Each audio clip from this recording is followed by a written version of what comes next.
Dre, obviously you shared the ball pretty well today. I guess what is it about this team that makes it so easy to do that? It seems like everybody can do a little bit of everything, and you today were, like I said, sharing it pretty well. Thank you. Like you said, everybody could do a little bit of everything. So it's kind of easy when I got shooters, I got people that can cut to the rim, I got finishers.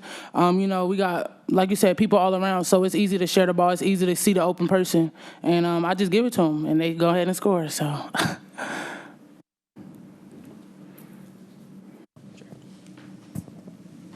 Asia, you guys had played back-to-back ranked teams. What was the focus in getting ready for Houston after those two back-to-back games? I think just staying poised and just keeping the main thing. I always say that, but I just think our focus is really good, not looking too much of ahead and not looking back. So next game mentality.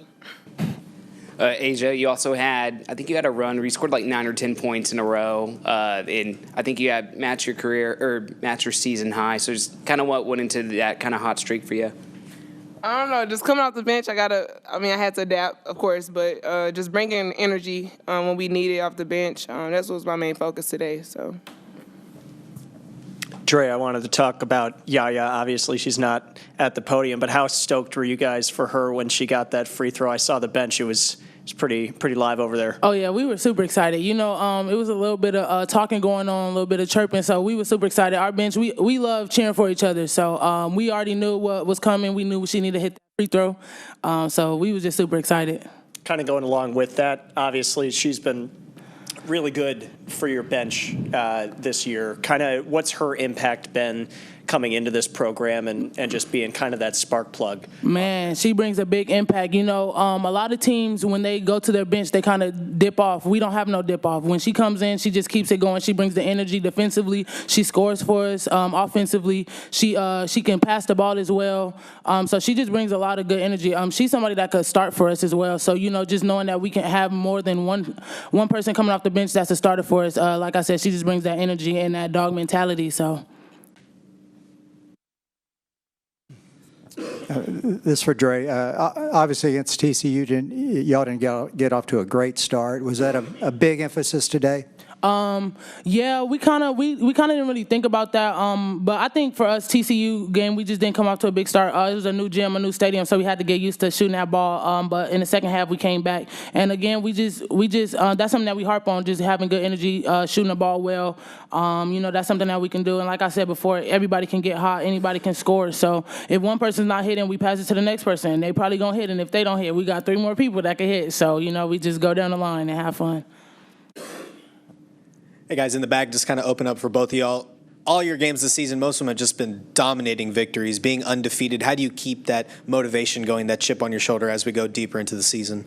I think for us, just kind of what she said before, just staying poised and knowing who we are. We kind of just try to make sure no matter who we're going against, we play Baylor basketball. And we harp a lot on defense. Our defense makes our offense go, honestly. I mean, we can score the ball, but defense, when we play really good defense, we are super excited. We have a great time. We have good energy, and it's fun. So, honestly, I think our biggest thing is just being able to defend all the time against anybody.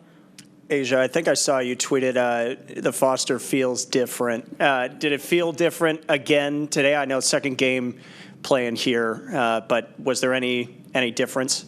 Yeah, it just feels like our 6th man is right on the court with us, honestly. It's so intimate, it's so loud. Sometimes you can't even think, but it's easy to engage with the crowd, get the crowd hype. So I like to do that type of stuff.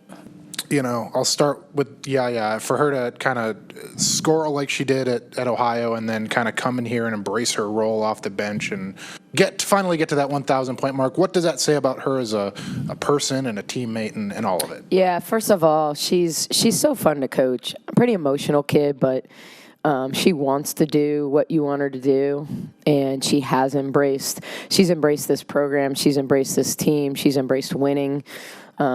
It's fun to score, but it's more fun to win. And I think anyone that's been on both sides of the coin would tell you.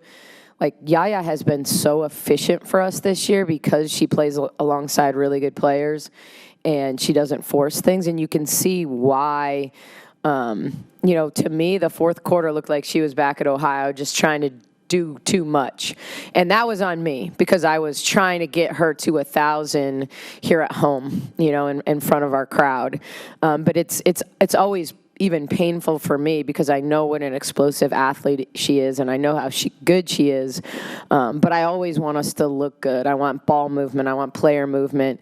And when everybody in the gym looks like they know what you're trying to do and how you're trying to do it, her points come pretty organically, when she drove to the rim. I tried to run some plays for her, and it seemed like every time I ran a play for her, they just loaded up, and the decision should have been pass it, but we're trying to get her that number. And so then you don't do the things that you've done all year to be so efficient. So I'm happy we can move on from that, but super proud and grateful that she chose Baylor, and she's been so impactful for us off the bench, and she's embraced that role and makes us better and makes us different. Nikki, another one off the bench was Asia. Is she getting closer to full strength? And was it intentional coming into the game? I think you only played a couple of players over 22 minutes. Was that kind of intentional coming in or not? No. I think it was feel of the game. We jumped on them early, which allowed me to go to the bench early. And I think it's I never feel like we're going to win by 30. I just don't. I think our league's too good. I have too much respect for Houston. I was worried about their press. I think it says a lot about our players that they respect us enough to not press us. Because I think when they're at their best, they're up in your grill. They're denying one pass away. They're trapping you at half court.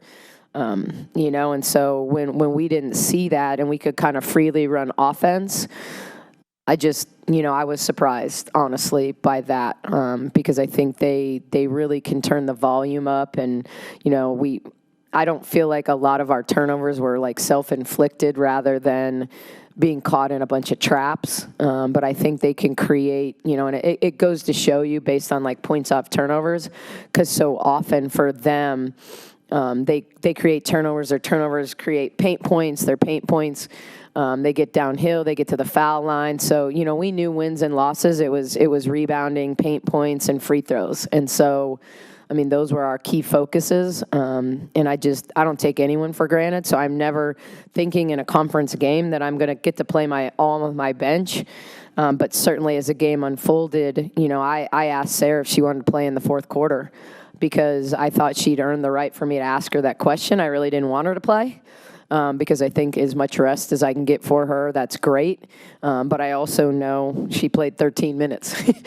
And so I would have played her 4 or 5 minutes in that fourth quarter if she had wanted to go. But I think she was comfortable and excited to see her teammates get opportunity. Coach, just speaking off that, resting some of your players like Sarah, you still had 5 players in double digits, so it's a good problem to have. Probably, you could start at least 8, 9, maybe 10 of your players. So, how is that going to look kind of moving forward, and, what do you think it's going to look like the rest of the season? Yeah, I think it depends on the game. I feel like that first group executed at such a high level offensively. Now, I challenged them at halftime. I thought we gave up too many threes. I thought we gave up too many threes to good three-point shooters, or at least high-volume three-point shooters that we really respected coming into the game. Blair lit us up for over 20 when we played them in Cancun a couple years ago, and so certainly had great respect for her ability to put the ball in the basket, and just thought we let her walk into some shots that we shouldn't have. And I think it's easy when you're flowing offensively to not always feel like, all right, if we can score 3 and give up 2, but I don't want us to ever have that mentality. And so, I think this is a team full of really talented players, and I love giving players opportunity, but it always comes down to seizing opportunity. You get it, and it's not, I told them at halftime, it's not about as much as I enjoy coaching the offensive side of the ball and have embraced it as a head coach. At my core, maybe I'm a little Dave Aranda because I spent most of my career as a defensive coordinator. So I'm always going to lean into the defensive side. And if you come in and, like, I thought at Texas, I thought today, I thought Madison was really solid defensively. That's what I want to see. It's not about how many points she scores. If she's rim running, she's setting good screens, and she's defending, she's going to continue to get minutes. And I think that's really important. Like, it's not about all the time scoring. It's about being really intentional about knowing your scout and taking away certain things. And so I'm still always evaluating. I don't care what the score is. You know, are we making good basketball plays? And that was the tough part about the fourth for me, is that group out there was still a really, really good group. But, you know, we were working so hard to get the ball to Yaya that we were missing other open opportunities that normally we would just take. Danae would have taken some shots that she turned over. Jana would have taken some shots. You know, I think we didn't necessarily play. And that's a testament to Yaya's teammates wanting to see her accomplish it at home as well. But I want to play good team basketball all the time. Coach, these 2 games at Foster Pavilion, dominating wins, but now you're getting ready to hit the road for the first time of the new year. What's that adjustment like of being, at a high of having a new arena now to going on the road? Yeah, I think I'm just grateful. I mean, we've had a tough 8-day stretch at Texas. You know, a week ago today, we were just leaving Austin, and I think I said it the other night. I know I felt it. I think our team is excited as they were. I think they felt the pressure of the opener and wanting to play well and play against a good opponent. And so I think starting 3-0, having a 3-0 week, I think we'll all enjoy the day off tomorrow. And by that, it means I'll watch a lot of Kansas tape, but I'll do it from my couch. And so I think that, we've always focused really well on the road. It's the thing that I've appreciated about quite frankly, every player I've had since I've been here is I think sometimes when you take players on the road, even now when they're not in school, you get a different focus. There's less distractions on the road, and you dial into game plan and you rest more. You really do. I mean, you rest, you hydrate. We're in control of their recovery time and things like that. So it's part of the game. You protect home court and you go steal them on the road, and I think we're good enough to go win on the road. And so Kansas 0-3 to start the season, really, really surprised by that. Think they're a really talented veteran roster, a little slim. But I think they have the ability. They're a little, to me, like TCU was coming in here, where they're good at all 5 positions. They're veteran. They have a freshman of the year candidate that's their 5th starter, and then I think Iowa State's the youth movement. They had a lot of transfers out, but I think they're really starting to come together. Emily Ryan's getting healthy, and that's a really tough place to play. So really good challenge for this team to continue to play well and find ways to win and play good team basketball. Nikki, you had 24 assists today. It's kind of typical, I guess. Why is this such a good passing team? I think they're a good passing team because we're a good spacing team. When you put 5 people on the floor that can score, Bugs is actually a capable 3-point shooter, but she's always surrounded by 4 people who can shoot the 3, which allows her to slash and play at the rim. I think our bigs are more big guard-ish, so they have the ability to play off the bounce a little bit. They can shoot it. They can create space.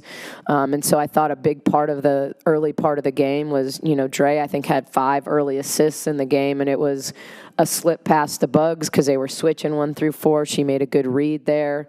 It was transition, giving it up, and so I think they've learned to appreciate, obviously one of my favorite plays of the game, and I'm sure everybody's, maybe not the world's best decision by Jada to throw the long pass to Dre, really led her out of bounds, but an amazing save, amazing hustle play by Jada, and then the baseline drive drift to Sarah.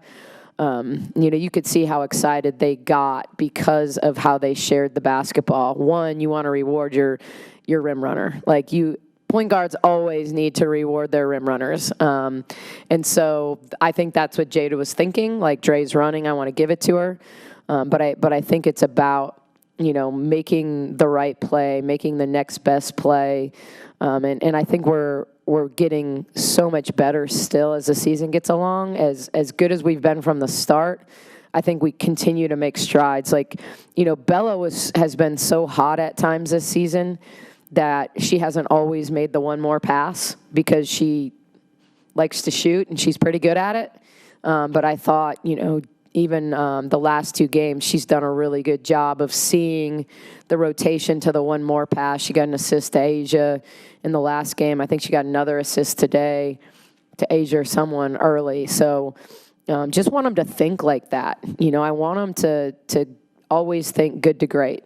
Turn down a good shot, get a great shot. And so I think they feed off that energy of being a good passing team because you're always going to be a more efficient scorer if you shoot open shots.